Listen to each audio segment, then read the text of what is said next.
Saúdo a todos com a paz do Senhor. Amém. Só quem está feliz com Jesus, dá uma glória a Deus. Antes de fazer uso da exposição da palavra de Deus, eu quero externar a minha gratidão por mais esta oportunidade. Quero louvar a Deus pela vida do pastor Samuel, que é um amigo muito particular. Louvar a Deus pela vida de todos os ministros que estão em cima desta tribuna. Evangelista Adão, evangelista Márcio, um amigão e tanto, todos, irmão Soriano, pastor Soriano, todos os irmãos, Antônio Fabrício, Carlos Xavier e todos os demais sobrinhos. Deus continue abençoando poderosamente, porque abençoado já é. Peço aos irmãos que me ajudem em oração. Tudo que eu pedi a Deus é que Deus me dê saúde para fazer a sua obra enquanto fogo Ele me der. Lá fora eu virava noites e noites pulando o carnaval. Agora eu pulo na presença de Jesus. Quem trouxe Bíblia, dê um sinal por gentileza assim. Quem trouxe Bíblia, deixa eu ver, olha aí. Abra sua Bíblia em Mateus, capítulo 16. Mateus, capítulo 16. Evangelho de Jesus Cristo, conforme escreveu Mateus, capítulo 16. Quem encontrou, diga: eu vou para o céu. Quem não encontrou, diga: eu vou também. Agora olhe para o irmão que está do seu lado e diga: você pensou que você ia só? Mateus, capítulo de número 16, versículo de número 13 a seguir. Chegando Jesus à região de Cesareia de Filipe, perguntou aos seus discípulos: quem dizeis os homens ser o Filho do Homem? Respondeu-lhe uns dizendo: João Batista, outro Elias, e outros Jeremias, e outros alguns dos profetas.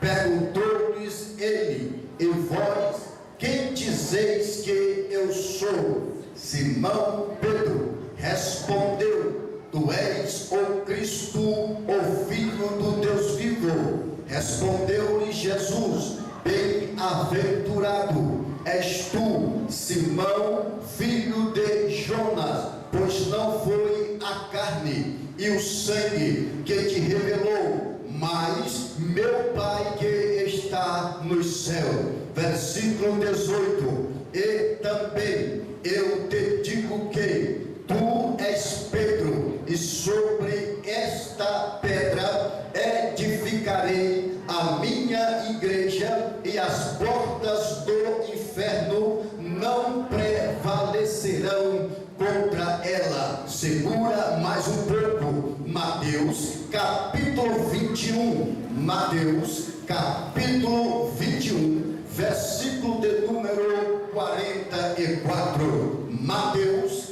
capítulo 21, 44, 45 e 46.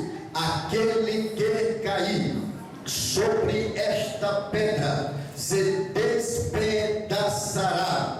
Aquele a quem ela cair será reduzido a pó. Os principais sacerdotes e os fariseus, ouvindo estas parábolas, entenderam que falava ao seu respeito. Amado Deus e bondoso e eterno Pai, mais uma vez eu me coloco em tuas mãos, Senhor. Me usa como canal de bênção para a tua igreja. Abra, Senhor, as portas da palavra e venha renovar as nossas forças. Aqueles que estão, Senhor, caídos, levanta nesta noite momento desta festividade do primeiro aniversário da Igreja Assembleia de Deus Ministério de Petrolina. Senhor, que venha ser uma noite de glória. Batiza, Senhor, com o Espírito Santo, renova, cura, levanta, que a tua glória seja manifestada de uma forma tremenda, sobrenatural e estupenda. O Senhor tem, ó Deus, nesta noite mais uma vez primazia para trabalhar, para operar e para manifestar o teu poder em nosso meio. Senhor, aquele que chegou aqui hoje e que é batizado com o Espírito Santo, pega, Senhor, ele aonde ele estiver e derrama, Senhor, do teu azeite, da tua unção, que ele saia daqui, que ela saia daqui carregado pelos braços. Renova, Senhor, as tuas promessas. Nós queremos sair daqui impactados pela tua glória, e a igreja senta dando glória. Meus amados e queridos irmãos e amigos ouvintes da palavra de Deus, o texto que nós lemos, para ser mais preciso, Mateus capítulo de número 16, inicia dizendo: chegando Jesus à região de Cesareia de Filipe, Jesus vai perguntar a uma grande multidão acerca da sua pessoa, de quem ele era. Quando nós estudamos a história acerca dos judeus, acerca dos discípulos, acerca da igreja, e principalmente buscamos recursos nos livros de Flávio Joséfo, nós vamos encontrar passagens aonde Flávio Joséfo vai dizer que Jesus, ele aonde passava, no mínimo, Jesus era acompanhado por 10.000 pessoas, uma grande multidão. Jesus vai perguntar para aquela grande multidão acerca de quem era a sua pessoa. Quem vós dizeis que eu sou? Há 3 anos o povo estava andando com Jesus. Há 3 anos o povo estava caminhando com Jesus. Mesmo assim, aquele povo não souberam dar a resposta certa. Aquele povo não puderam dar a resposta exata. E cada um deu a sua visão e a sua forma de enxergar. Um deles dizia: tu és João Batista. Outros dizia: tu és profeta. Outros dizia: tu és Elias. Por quê?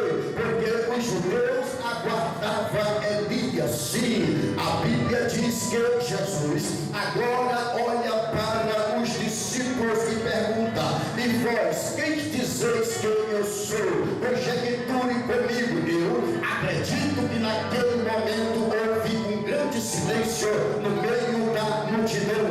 Ninguém ousava responder ou dizer quem era Jesus. Ninguém ousava mais abrir a boca e responder quem era Jesus. Todos estavam com medo de errar. Todos estavam com medo novamente de responder algo, e aquela resposta não fosse a resposta exata. Mas a Bíblia diz que Pedro vai responder. Quando nós estudamos a vida de Pedro, nós vamos observar que Pedro era um verdadeiro trator de esteira sentimental. Pedro, ele não pensava para falar aquilo que vinha na mente. Pedro colocava para fora. Agora Pedro, usado por Deus em uma revelação divina, Pedro vai dizer: tu és o Cristo, o Filho do Deus vivo. Naquele momento Jesus olhou para Pedro e disse: Pedro, porquanto não foste a carne e o sangue que eu te revelaste, mas o meu Pai que está no céu, eu te digo que tu és Pedro, e sobre esta pedra eu edificarei a minha igreja, e as portas do inferno não prevalecerão contra ela. Observe a colocação do texto. Jesus, ele está dizendo: pastor, sobre esta pedra, e não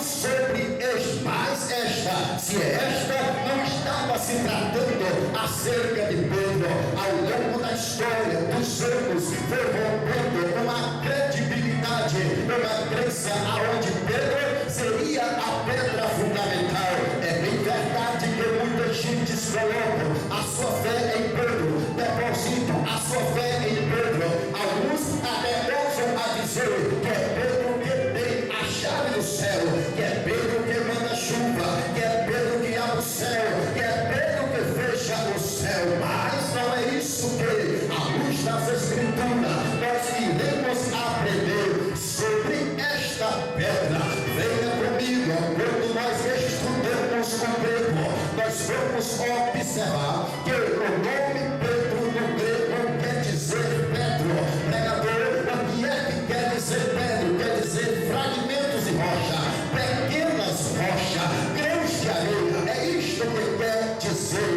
É bem verdade que agora a Bíblia diz que quando Jesus fala pedra, pedra no grego quer dizer pedra, que quer dizer rocha maciça, uma rocha grande, uma rocha firme. Jesus estava deixando bem claro que a rocha não seria Pedro, mas que a rocha seria ele. Quando nós abrimos a nossa Bíblia em Lucas capítulo 6, versículo número 46, a Bíblia Sagrada vai nos dizer que Jesus chamou a multidão e disse: aquele que vem a mim, eu vou mostrar a quem ele é semelhante. É semelhante ao homem que fundou e edificou a sua casa sobre a rocha, e veio a tempestade e a casa não caiu, veio a chuva e a casa não caiu. Por quê? Porque estava firmada sobre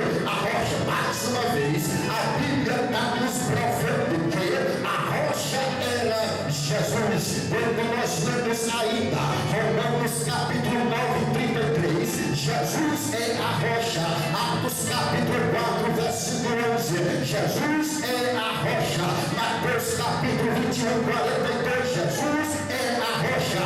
Isaías 8, versículo 14, Jesus é a rocha. Capítulo 21, versículo 11, Jesus é a rocha. 1 Coríntios capítulo 10, versículo 4, Jesus é a rocha. Deuteronômio capítulo 32, versículo 4, Jesus é a rocha. Salmos 18, versículo 2, Jesus é a rocha. Salmo 19, versículo 14, Jesus é a rocha. Salmos 28, versículo 1, Jesus é a rocha. Salmo 89, 16, 95, versículo 1, Jesus é a rocha. 1 Pedro capítulo 2, versículo 4, 1 Pedro capítulo 2, versículo 6 a 8, Jesus é a rocha. Pedro não é a rocha. A rocha chama-se Jesus de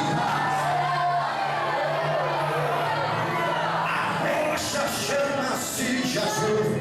É aqui que eu quero pregar nesta noite e trazer para nós uma mensagem subordinada ao tema vencendo em Cristo.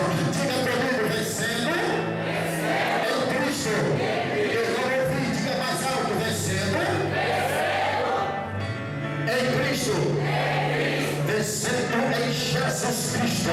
Quando eu abro a Bíblia Sagrada, meus amados irmãos, eu vou encontrar cerca de 66 livros. A Bíblia é dividida em duas partes. A primeira chama-se de Antigo Testamento. O Antigo Testamento, ele se divide em 4 partes. Qual é, pregador? Primeiro, o Antigo Testamento se divide em lei. Qual é a lei?